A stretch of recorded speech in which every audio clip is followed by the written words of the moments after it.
Hello friends, welcome to stay fit and healthy channel. இன்னைக்கு என்ன dish பண்ண போகிறோம் அப்படின்னா அது நெஞ்செலும்பு சூப்.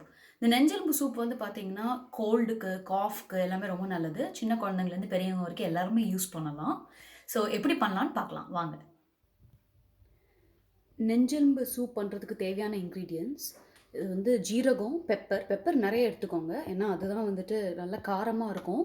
அதுக்காக தான் நான் நிறைய பெப்பர்ஸ் எடுத்துகிட்ருக்கேன். அதுக்கப்புறம் கொரியாண்டர் லீவ்ஸு, அப்புறம் இது ராக் சால்ட். இது வந்து ஹிமாலயன் பிங்க் சால்ட்டுன்னு கேட்டிங்கன்னா கிடைக்கும். அதுதான் இந்த டைம் வாங்கியிருக்கேன். இது வந்துட்டு கொரியாண்டர் சீட்ஸ், ட்ரையான கொரியாண்டர் சீட்ஸு, எதுவுமே ரோஸ்ட்லாம் பண்ணலை, அப்படியே எடுத்துக்கோங்க. அப்புறம் இது வந்துட்டு பெரிய வெங்காயம் எடுத்துகிட்ருக்கேன். இது வந்து 4 பெரிய வெங்காயம் எடுத்துகிட்ருக்கேன். நீங்கள் சின்ன வெங்காயம் கிடச்சாலும் அது நீங்கள் எடுத்துக்கலாம், நல்ல டேஸ்ட் இருக்கும். அப்புறம் ஒரு லெமன், ஒரு பெரிய சைஸ் லெமன், அப்புறம் ஜிஞ்சர், கார்லிக், அப்புறம் 2 பச்சை மிளகா. இது வந்து சோம்பு வந்துட்டு 1 டீஸ்பூன் கிட்ட எடுத்துகிட்ருக்கேன், நல்ல வாசனைக்காக. அப்புறம் புதினா லீவ்ஸு, 2 டொமேட்டோ, அப்புறம் நெஞ்செலும்பு கறியாக பார்த்து வாங்கிக்கோங்க. இது வந்து 1/2 kg வாங்கியிருக்கேன்.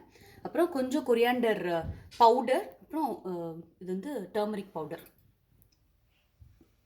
இப்போது அது மட்டும் இல்லாமல் பட்டை, கிராம்பு, ஏலக்காய் இதுவும் வந்துட்டு நிறைய எடுத்துகிட்ருக்கேன். ஏலக்காய் வந்து ஜென்ரலாகவே சளிக்கு ரொம்ப நல்லது. அதுக்கான டிப்ஸை நான் நெக்ஸ்ட் வீடியோவில் எப்படி பண்ணுறதுன்னு சொல்கிறேன். பட் இதுவும் நீங்கள் எடுத்துக்கோங்க. இப்போ நம்ம என்னென்னலாம் நெக்ஸ்ட்டு பேஸ்ட் பண்ணலான்றதை பார்த்துக்கலாம். இப்போ ஒரு மிக்ஸி ஜாரில் கொஞ்சம் வெங்காயம் எடுத்துக்கோங்க. இதோட நான் என்னென்னலாம் ஆட் பண்ண போகிறேன்னு சொல்கிறேன். அடுத்தது இந்த ஜீரகம், அப்புறம் பெப்பர், அதையும் வந்துட்டு அதோட ஆட் பண்ணிவிடுங்க.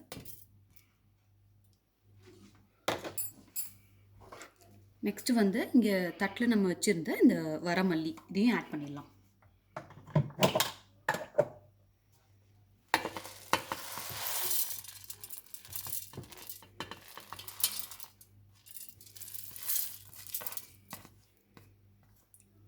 இதோடு சேர்த்து நம்ம வந்து ஜிஞ்சர், கார்லிக், அப்புறம் வந்து பச்சை மிளகா இதையும் நம்ம வந்து இதோடு சேர்த்து ஆட் பண்ணிடலாம்.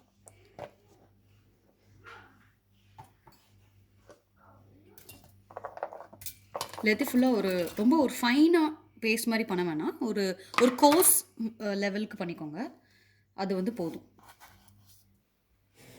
இப்போது மிக்சியில் அதை பேஸ்ட் பண்ணியாச்சு. நல்லா இது மாதிரி ஒரு கோஸாக நான் வந்து பேஸ்ட் பண்ணியிருக்கேன்.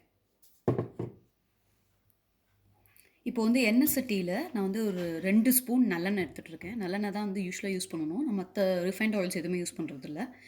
எண்ணெய் வந்து நல்லா காஞ்ச உடனே இந்த பட்டை, கிராம்பு, ஏலக்காய் இது வந்து ஃபஸ்ட்டு போட்டுருங்க. போட்டுட்டு லைட்டாக தாளிச்சிடலாம்.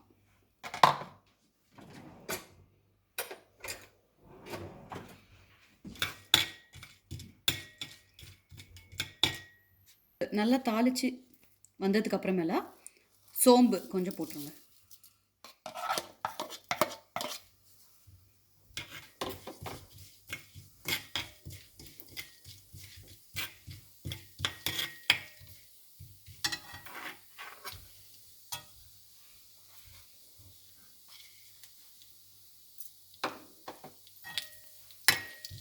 இந்த பாப்பிங் சவுண்ட் வரும்போது நம்ம இந்த அரைச்சி வச்சுருந்த இந்த பேஸ்ட்டையும் போட்டுக்கலாம்.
இதோட கொஞ்சம் கல்லுப்பையும் இப்போ சேர்த்துருங்க.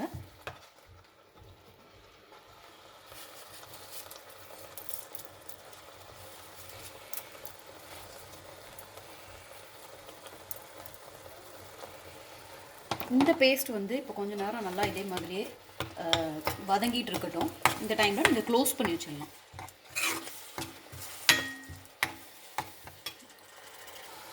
இப்போ இந்த டைமில் நல்லா க்ளோஸ் பண்ணி வச்சுருங்க. இது அப்படியே கொஞ்சமாக குக் ஆகிட்டு இருக்கட்டும். ஜஸ்ட் ஒரு 2 minutes மட்டும் இருக்கட்டும். இப்போது சாப் பண்ணி வச்சிருக்கிற ஆனியன்ஸையும் இதில் ஆட் பண்ணிடலாம்.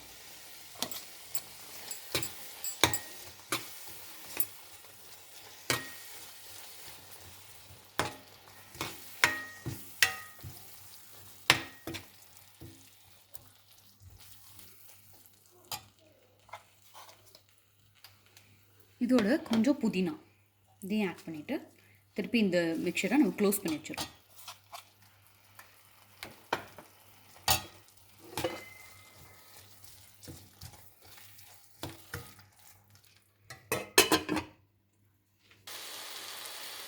இப்போது நல்லா அந்த பேஸ்ட் வந்து நல்லா குக் ஆகிடுச்சு.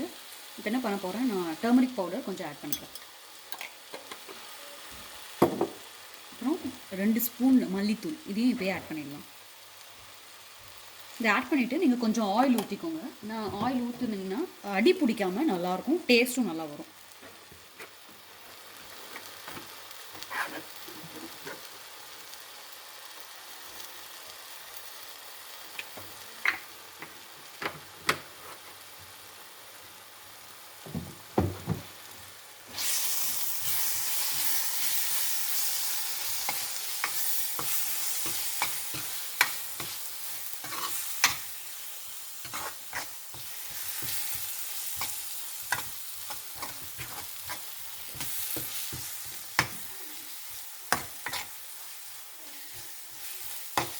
இப்போ இது மிக்ஸ் ஆன உடனே கொஞ்சமாக அந்த தக்காளி கட் பண்ணி வச்சுருக்கிற அந்த தக்காளியை எடுத்து போட்டுடலாம்.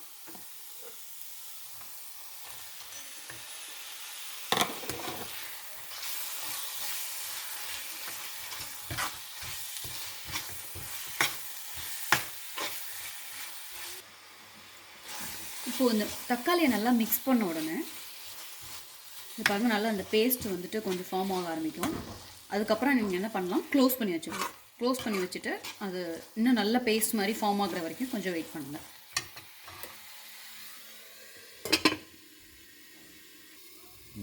இப்போது இந்த வெந்துட்டுருக்கிறத பார்க்கலாம் எப்படி வந்துட்டுருக்குன்னு. இது நல்லா அந்த ஆனியன்ஸும் இந்த டொமாட்டோஸும் நல்லா மிக்ஸ் ஆகிடுச்சு, பேஸ்ட் மாதிரியும் ஆகிடுச்சு. இந்த டைமில் நம்ம வந்துட்டு நம்மளோட மட்டன் பீசஸை இதில் ஆட் பண்ணிடலாம்.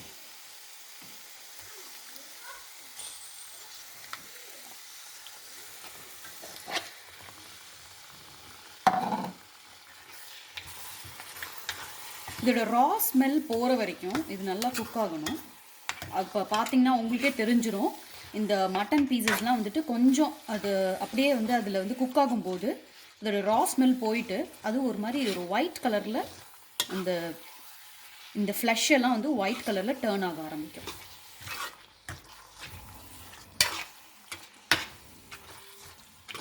இது வந்து ஒரு 3 to 5 minutes நீங்கள் அப்படியே வச்சுடுங்க.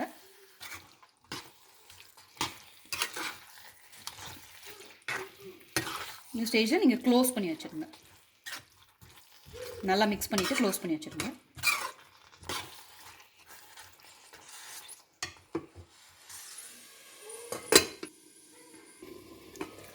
இப்போது எப்படி வெந்திருக்குன்னு பார்க்கலாம்.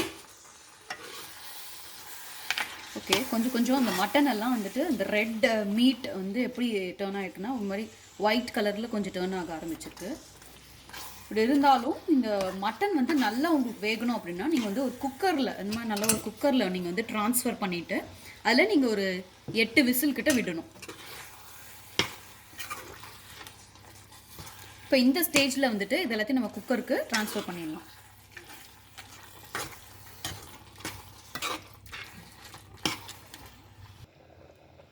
இப்போது இதில் 1 கிளாஸ் தண்ணி ஊற்றிக்கோங்க.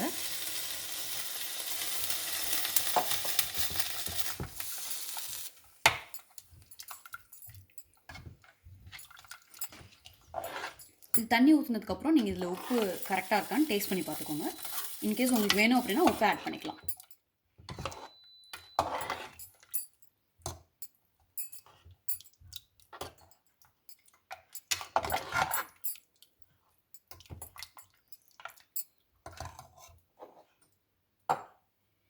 இப்போவே வந்துட்டு இந்த குக்கரை மூடி வைக்கிறதுக்கு முன்னாடி இந்த லெமனை வந்து புழிஞ்சு வச்சுருக்கேன். இது வந்துட்டு நீங்கள் இப்போவே ஆட் பண்ணிடலாம். லெமன் ஆட் பண்ணுறதுனால அந்த ஒரு புளிப்பு டேஸ்ட் கிடைக்கும். அது கிடைக்கும்போது உங்களுக்கு மட்டன் சூப்பு இன்னும் டேஸ்ட் ரொம்ப நல்லாயிருக்கும். இது க்ளோஸ் பண்ணுறதுக்கு முன்னாடி நீங்கள் வந்து கொரியாண்டர் தலையை வந்து நீங்கள் ஆட் பண்ணிக்கலாம். இது கொரியாண்டர் வந்து இப்போ நீங்கள் இதில் ஆட் பண்ணிக்கலாம்.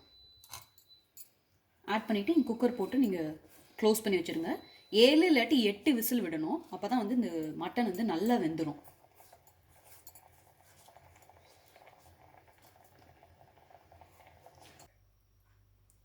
இப்போது அந்த 7-8 விசில் விட்டதுக்கப்புறமேலா குக்கரில் நல்லா வெந்துருச்சு மட்டன் எல்லாமே. அதுலேருந்து தனியாக நான் சூப்பு மட்டும் எடுத்து இந்த பவுலில் வச்சுருக்கேன் பாருங்கள்.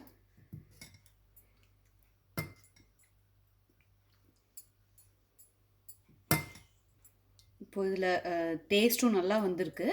ஸோ நீங்களும் இதே மாதிரி ட்ரை பண்ணி பாருங்கள் வீட்டில். உங்களுக்கு இந்த வீடியோ பிடிச்சிருந்தது அப்படின்னா கமெண்ட் பண்ணுங்கள், லைக் பண்ணுங்கள், சப்ஸ்கிரைப் பண்ணுங்கள். மறக்காமல் உங்கள் ஃப்ரெண்ட்ஸுக்கு கூட ஷேர் பண்ணுங்கள். நெக்ஸ்ட்டு இதே மாதிரி இன்னொரு இன்ட்ரெஸ்டிங்கான ரெசிபியோட உங்களை நான் மீட் பண்ணுறேன். Until then, stay fit and healthy.